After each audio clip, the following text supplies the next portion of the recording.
maybe not, depending on your juice. Fully stocked is this topic. The Niners pick up his options.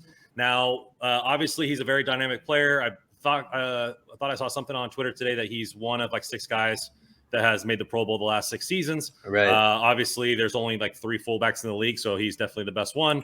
But he is a weapon, a Swiss Army knife, so to speak. Good guy, quality player. What do you think of them picking up these options for him? And do you think that they utilize him enough for what he's getting paid on the field? Yeah, I mean, clearly for the type of offense that Shanahan runs, Juice is like the perfect fullback for that.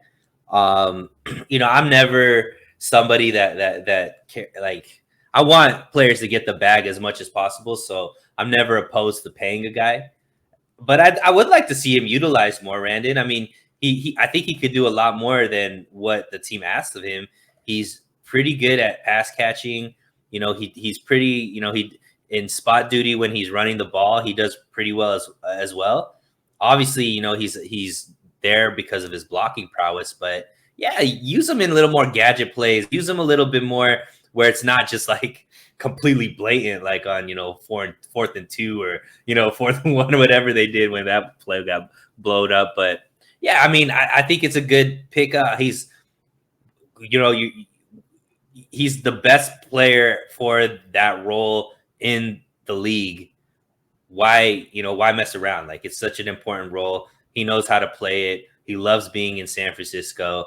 The team loves him. He's a fan favorite. Makes a lot of sense to just keep him there. Yeah, I would have. I'm going to go the different route here, and I think as far as they're paying people too much for positions that don't get utilized enough, and for him to make 6.5, then 7.5, and then $7.5 million at 33 and 34 years old for a fullback is asinine. And they could have cut him for a $2.5 million dead cap, re-signed him for cheaper.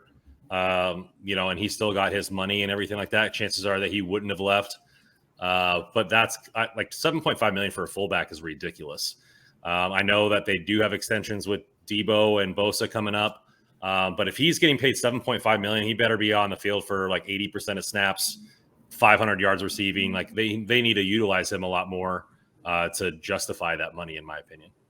Yeah, and I mean, hopefully with a guy like Trey being the new starter or whatnot, I know we're going to get into that topic later on, but I do think that there's going to be more opportunities for guys to see their numbers go up and their utilization go up. So, I mean, I think Juice can be somebody who may see his numbers bolster with a stronger arm there. Yeah, somebody was asked this question, and I think it's kind of interesting. Is what do you think Juice would be ranked in the league as a tight end if he played it full time? It's tough to say, right? I mean, because he's not really lining up as a tight end. He's kind of just like sneaking out of the backfield. So he's open a lot more than I would think a normal tight end would be. And based off of the way he's schemed and stuff like that. But I mean, look, he's obviously a great blocker. He's very smart, high IQ player and has good hands. So I would imagine he would put on a little bit more size probably if he was going to play tight end full time. But I think he would be serviceable. Like, I mean, I would say he would probably be in the top half of the tight ends versus the bottom half. Yeah, it'd definitely be something that would be interesting, and maybe they utilize him more as tight end too.